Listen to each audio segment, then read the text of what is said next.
In this video, we're going to be looking at how to do your research for Essay 2.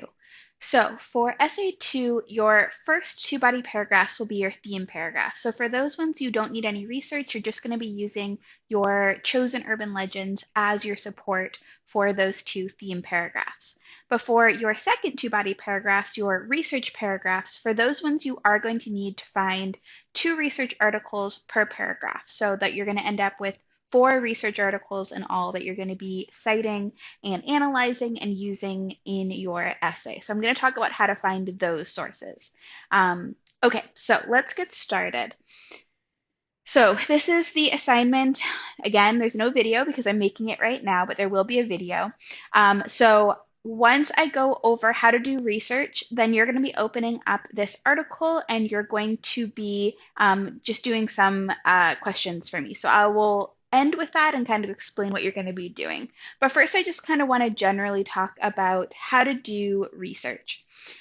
So there are three main places where you can find research articles. So the first place would be the databases. So these are research databases that the school pays for that you have access to that you can use to find articles. So the easiest way to use these databases is to go to the Long Beach City College website. You are going to go to academics. You're going to go down to library. You can also just Google LBCC library is usually what I do, but I'm trying to do it a little bit more properly, but that's also an option in case you don't want to go through all of this. So you're going to go to the LBCC library, and then you're going to go to, let's see, search for articles, ebooks, and streaming media. I think that's what we want to do. I'm going to click on that. They kind of change it up every couple months. Yes, this is where we want to be. Okay, so you're going to see, it's going to say library databases. They're going to have a bunch of different databases here, and these are kind of their main ones, so the ones that are most commonly used. If you want to click on any of these, you'll have a bunch of other databases to choose from, but we're just going to focus on kind of the general ones today. And if you want to end up exploring this a little bit more, you're welcome to do that on your own time. So we are going to use, let's use EBSCO. I think that's a good one. ProQuest is also really good. I would say both of these are great places to start. So I'm going to go to EBSCO. It's going to have me sign in, which is totally fine. So it's just going to be your Viking ID and your password, just the way you sign into Canvas. And then it's going to open this up here. So if you've ever used Google, which I'm assuming all of you have, it looks like this, right? It kind of has a Google-esque aesthetic. So there are, it's in a lot of ways it is similar to Google in terms of, you put in some search terms and it'll find articles that have those search terms. However, Google is a lot smarter than these search functions are. Meaning that if you put something in Google that's semi-related to, what you're looking for, it'll kind of figure it out for you what you're meaning to say, or it'll find similar words or topics, and it'll find a bunch of stuff for you. For EBSCO and for really any of the databases, you might need to have a couple different searches using different words or using different terms to find the articles that you want. So let's just kind of talk about how to get yourself set up. So I am going to use college student anxiety as my research topic that I'm going to use today.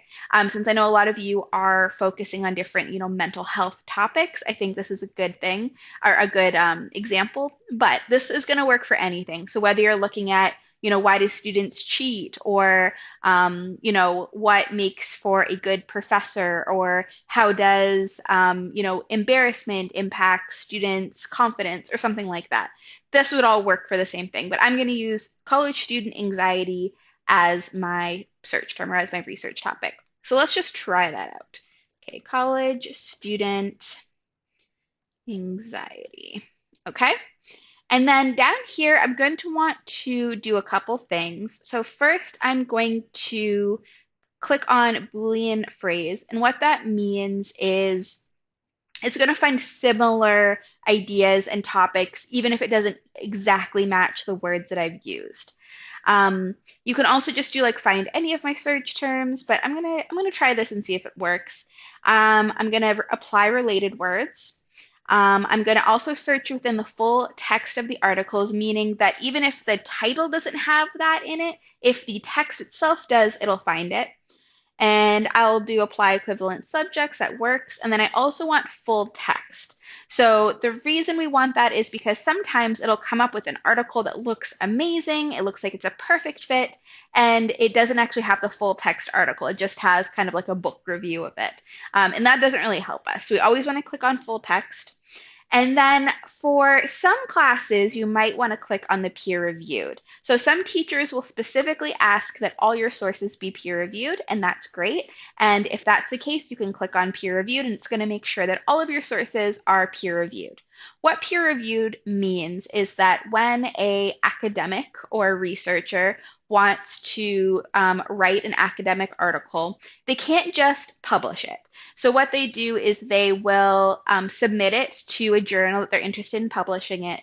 And the journal will have a panel of experts in the field. So if it's an English journal, it would have a panel of English experts. If it's a history journal, it would be a panel of history experts. And they have to read the article, approve of everything that it says, and basically say, yeah, I reviewed this and I think it's great and it should be published.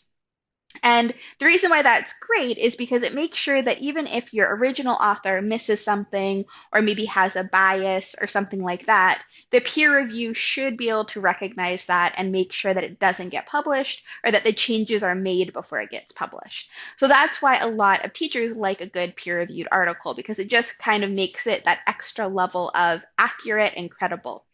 However, a lot of the time, not everyone has access to a peer review. And so a lot of articles, even though they're really well written, might not be able to get peer reviewed. And so a lot of authors don't have that opportunity. So for this class, I am okay with articles that are not peer reviewed as long as they are credible and they're based off research and the person is either an expert in their field or they are using research from people who are experts. So for me, it does not have to be peer reviewed, but if you have a teacher that does, definitely check that off because that's going to help you out. But I'm not going to check it off because we don't need that. Okay, so I'm going to do college student anxiety. Let's see what we get. Okay, so let's see kind of what pops up here. So we're probably going to get a good, interesting mix of things, and that's okay. We just kind of go through, and the ones that don't work, we'll just scroll by. So does low self-esteem predict anxiety among Chinese college students? Okay, so interesting topic, very niche and specific, right? It's only talking about a subset of college students, but definitely if that's the type of article or research topic you're looking at, you can definitely, this could work. I'm going to keep going though. So relationship between self-esteem, interpersonal trust, and social anxiety of college students. This could be interesting. I'm going to just kind of open that up in a tab and maybe we'll revisit. Associations between Chinese college student. We have a lot of Chinese college student focus here. I'm wondering if there was that was a topic that a lot of people were writing on for a while. Okay, mental health status, anxiety, and depression levels of Bangladeshi university students. Okay, prevalence factor associated with depression, anxiety among first-year university students. Okay, another Bangladesh. Let's see. Cost effectiveness of internet-supported cognitive behavioral therapy for university students. I don't even know what that is. So yeah, as you can see as we scroll through here, a lot of these articles are very, very specific, right? So these were researchers that found a group of students that they're interested in studying. And so they end up studying these very niche, very specific things. So sometimes it works out, but sometimes it doesn't. So I'm kind of going through here and yeah, there's not a lot of kind of general college anxiety articles. We have another Chinese undergrads, meat effect. Da, da, da. I have no idea know what that means. Okay. So yeah, so I would say maybe this first one that I opened up here, this one, the relationship between self-esteem, interpersonal trust. So I'm going to check that one out. But if we don't end up if we aren't able to find something on the databases, we do have other options. So I will do that. But let me just show you what you to do if you do find a database article that works for you that you're interested in. So first I'm going to open it up. So you're going to see here that it has a lot of information up front about what this article is going to be about.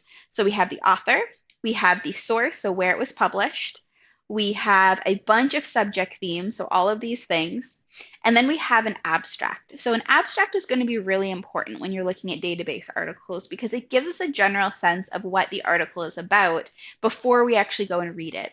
So a lot of these articles are really long, and so you don't want to just read a 20-page article just to find out that it's not a good fit for your essay because that would be a lot of work. So I'm not expecting you to do that. Instead, I just want you to read the abstract to get a sense of what the article is going to be about. So this one says, the study attempts to disclose the relationship between self-esteem, interpersonal trust, and social anxiety of college students and provides an empirical reference for enhancing their self-esteem, cultivating their interpersonal trust, and reducing their social anxiety. Okay, so it's looking to understand student anxiety, come to a solution.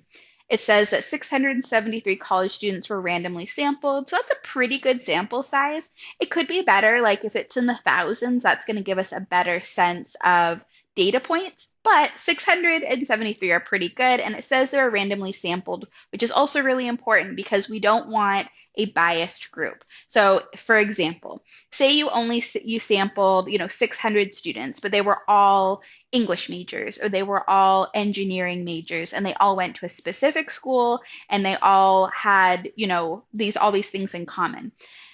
While you still might be able to get information about them, it's not going to give us a general sense of what your average college student is going through because these students are all from the exact same major, go to the exact same school, probably have similar backgrounds. So that's why random sample sizes are really important in order to get kind of a general view.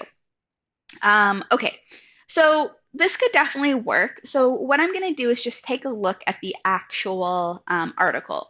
So I'm going to go over here and I'm going to go to the PDF full text. Okay, it's opening it up, great.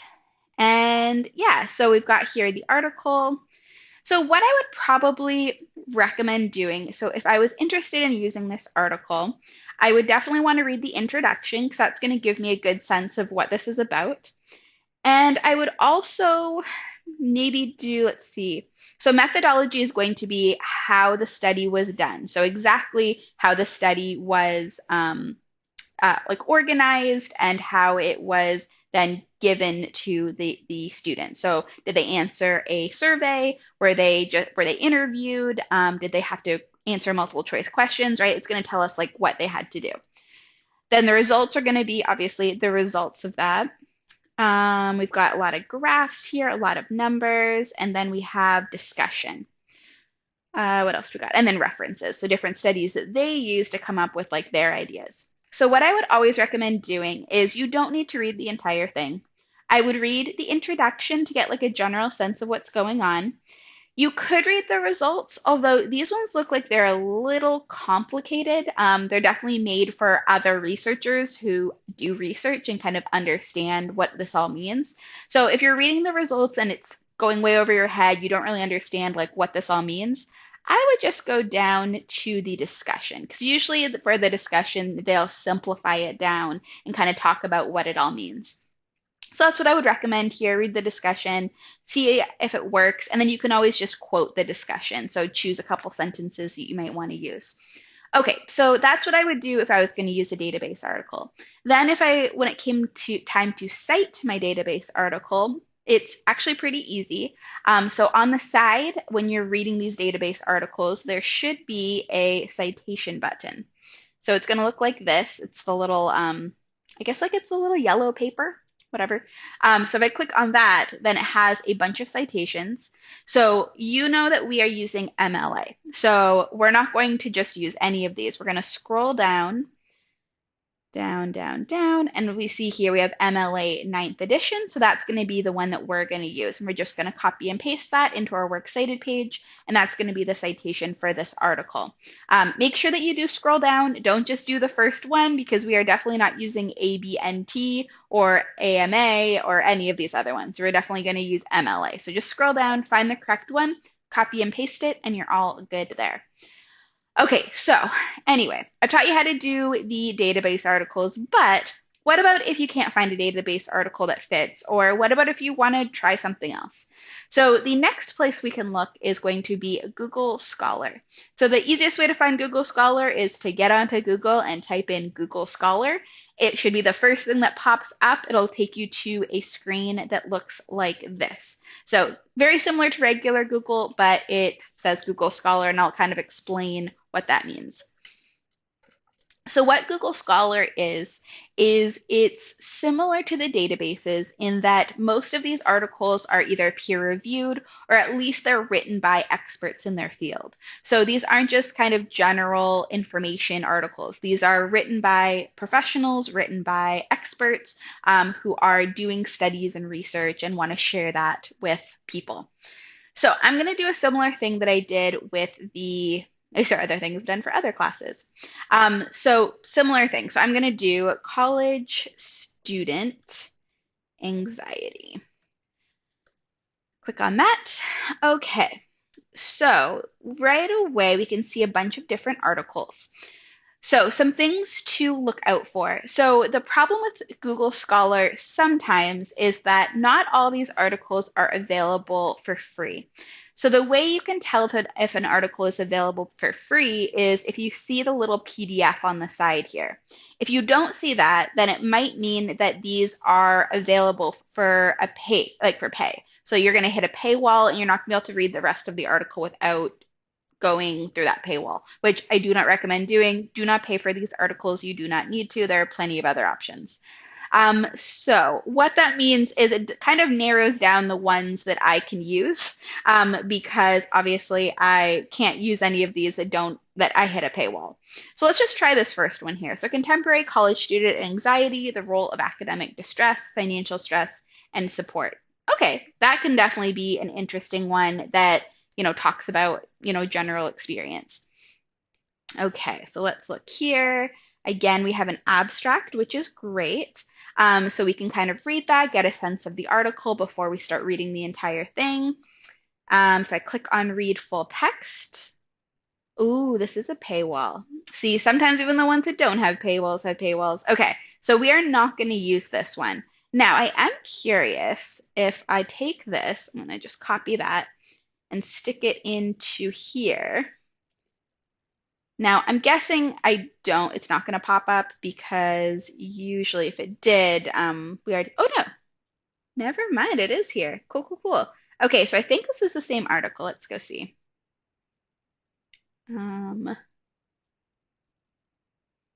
James Payton. Let's make sure that's the same. Yeah, I think so. Yeah, totally. Okay, so that's the same one. So that's an option too. So if you hit a paywall with Google Scholar, it's always a good option to just quickly copy and paste the title, stick it into EBSCO or whatever database you're using, and see if you have it available for free. So I was able to find this, which is awesome. So I am going to do the same thing that I did. So I have my abstract here. This one looks pretty interesting. So I'm going to go take a look at the PDF. Going to pop up. Great. And yeah, that's awesome. So we've got here kind of a different format for this article. So it's not just research, it's actually, someone coming to these different conclusions. So they have these different sections. So link between academic distress and anxiety, link between financial stress and anxiety, link between social support and anxiety. And what they've done is rather than do their own research, they've gathered a bunch of other people's research and used that to answer their research question. So this is actually pretty cool and kind of shows you what you can do, even if you can't do your own research, you can always use other people's as well. And it looks like here that they did come up with a research question and then they came up with their method. So they started with other people's data, it looks like, and then led to them coming up with their own research topic and doing their own research. So we have here the method, meaning how did they do the study? So participants, measures. You don't really have to read all this, but just so you kind of know what it is. Data analysis means how they analyze the data, obviously. And then for results, we're looking at, what their research, what came of their research. So we have different results. This is all a little complicated, so let's go see if we can find something a little more. Okay, discussion. So in this one, I would definitely just scroll down to the discussion and read that because I think all the rest of it might be a little bit overwhelming.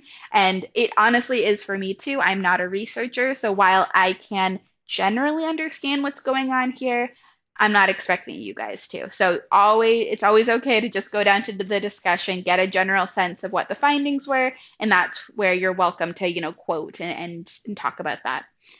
So yeah, so this is definitely an interesting article. So once again, if I end up choosing this as one of my research articles, then I can go here to the side, click on the citation thing, go down to MLA, there we are, copy and paste the citation, and then I have that as well. So that's awesome. Okay, so we've talked about how to use the database. We've talked about how to use Google Scholar, how to cross-reference Google Scholar if you hit a paywall. And then the last thing would be if we want to just use regular Google, which is also totally fine.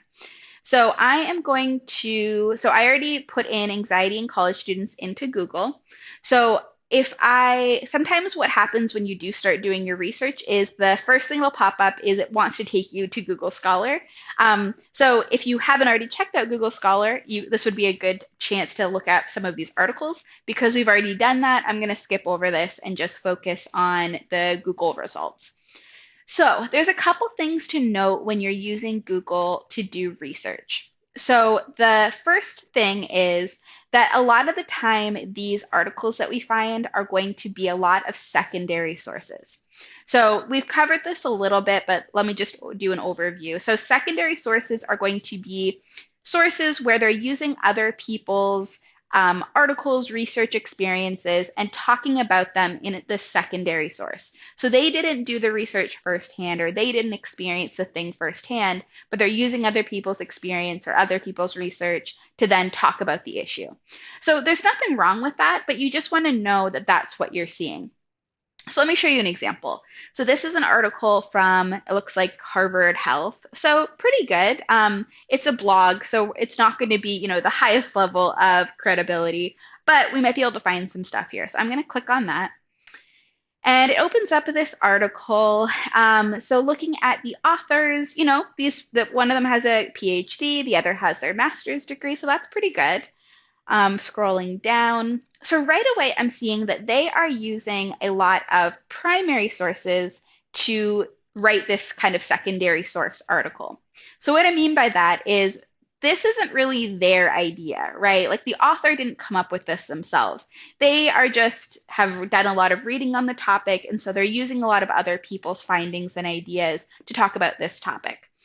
So what I want to do is see if I can find the primary sources and actually go and cite those directly. So when possible, it's always a good idea to cite the primary source directly.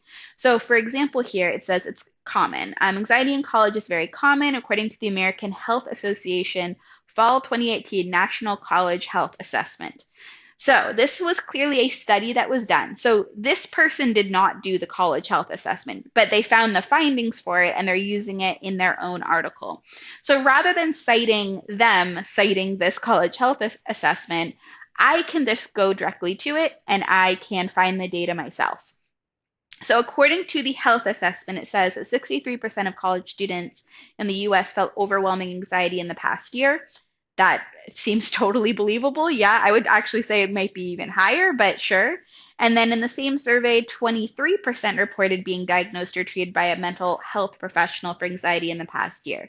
So yeah, this all seems very believable. In fact, this is 2018. I bet in 2022, or whenever you're reading or you're watching this video, it's probably even more because obviously there's been a lot of added stressors that college students have nowadays.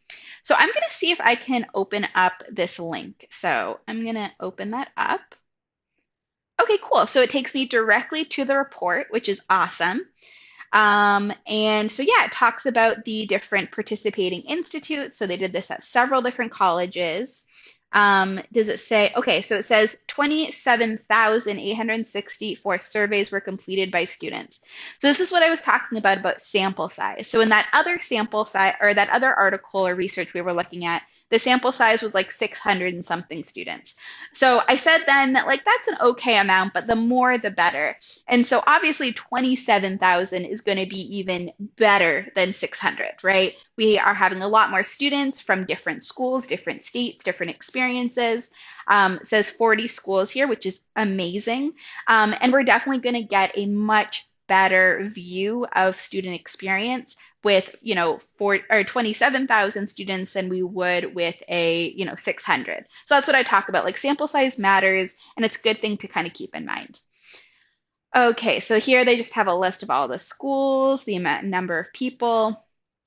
Okay, we're going to go through here. So let's see if there's anything other than these graphs, which is fine, but it's not really good for quoting if you're going to be using it in your article or in your essay, sorry. Okay, a lot of data, a lot of data. This is very long. Okay. Yeah, so it looks like it's just data all the way down. So there really isn't any write-up or results or discussion or anything like that. So this is fine to use. Like if you're someone who likes data and likes analyzing it and knows how to do that, you could analyze this data yourself. But if you do not know how to do that, please do not try to, because you're just going to end up getting very confused and frustrated. So if you don't want to do that, that's absolutely fine. You can either take their information and cite this source directly, since, yeah, there isn't really anything we can quote from the primary source, which is probably why they did that rather than quoting directly, is because they couldn't really. There is nothing to quote. So that's an option. So you could just cite this article here, the Anxiety in College, What Do We Know and How to Cope, and just make sure that you do give credit to what study this information came from. So you would just mention it kind of in your quote. So what I would probably do is actually just quote this entire paragraph, and that would make sure that I'm giving credit to the actual study. Let's see. And then another thing here. So they also link to another study. So let's see if this one's a little bit better. So it says the sharpest increase in anxiety occurs during the initial transition to college.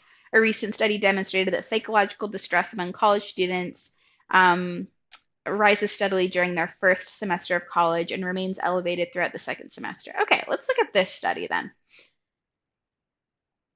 Okay. Oh, I will accept all. Okay, so this is going to be our study. Now, I think we are hitting another paywall, is what I think is happening here. Yeah, because we don't have a link to the actual article. So I'm going to try the thing that I did again and see if I can find this article on EBSCO. I don't think it's going to work again. I think I got lucky last time, but it can't hurt, you know? If I can actually find the... There we go. Okay. Let's try this. Probably search would help. Is this the right one? Okay, this is Colin Cooney, Jenna. I don't think this is the right one. Yeah.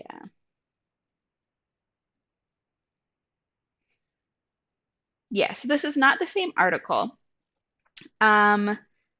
So yeah, so sometimes it doesn't work out that we can find the right one. However, I did find this article here that looks like it's very similar in scope to what the other one was talking about.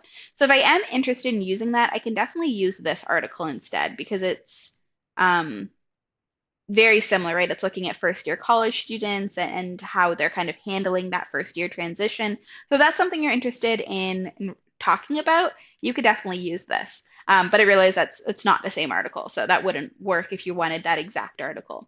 Okay, so for this one, yeah, I wouldn't necessarily use this because, yeah, we can't find the original study. So again, if you wanted to cite this article, this one, I mean, you can do that. And then you can kind of go through here. So again, if I'm interested in using the information in this article, I'm just clicking on all these different links, seeing which ones actually go to articles that I have access to versus ones that hit paywalls, and seeing if I can find kind of some general information that I can cite from those primary sources rather than just relying on kind of this secondary source. But again, as you can see, sometimes you do have to rely on the secondary source, and that's okay. Sometimes you can find the primary source and quote that, and that's even better. So it's just about kind of doing the best you can with what you have access to. Okay, so that's basically what your options are. So once again, you have your two research paragraphs. Each of those research paragraphs have two research support that you're going to be finding. So you're going to end up with at least 4 research articles in all. So make sure that you're doing good research, you're finding things that are credible, that are research based. We want to avoid where people are just stating things without explaining how they know that. So anything that's, obvious or anything that, they're not really supporting their ideas with any sort of research, we want to avoid that. But I think this article does a pretty good job of kind of citing all its sources. It's just a matter of finding a part that works for you. Okay, so that is going to be your, quick tutorial on how to do college level research.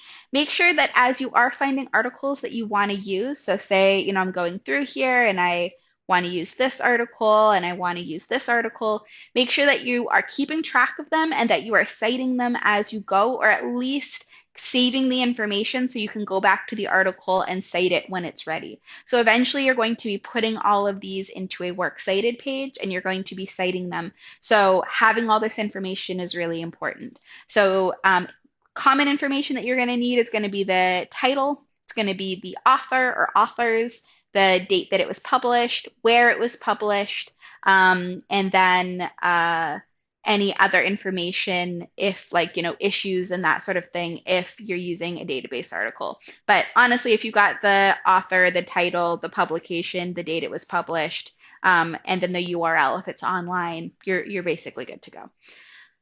Okay, so the last thing you're going to be doing for this assignment is you're going to open up this online article here.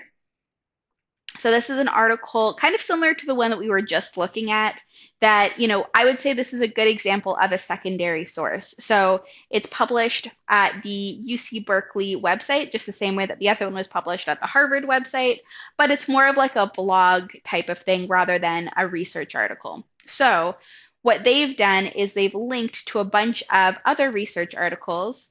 And so you're going to be going through and you're going to be finding 2 research studies that the article cites. Make sure that they're primary sources, and you're just going to tell me what those 2 studies are. So kind of show me that you know how to find the primary source in the secondary source and follow the link and be able to find that original research that they're referring to. So that's going to be your assignment. Once you're done, just submit that. It should be pretty quick, and then you are all good to start doing your own research. So good luck. Let me know if you have any questions, and I look forward to seeing what you come up with.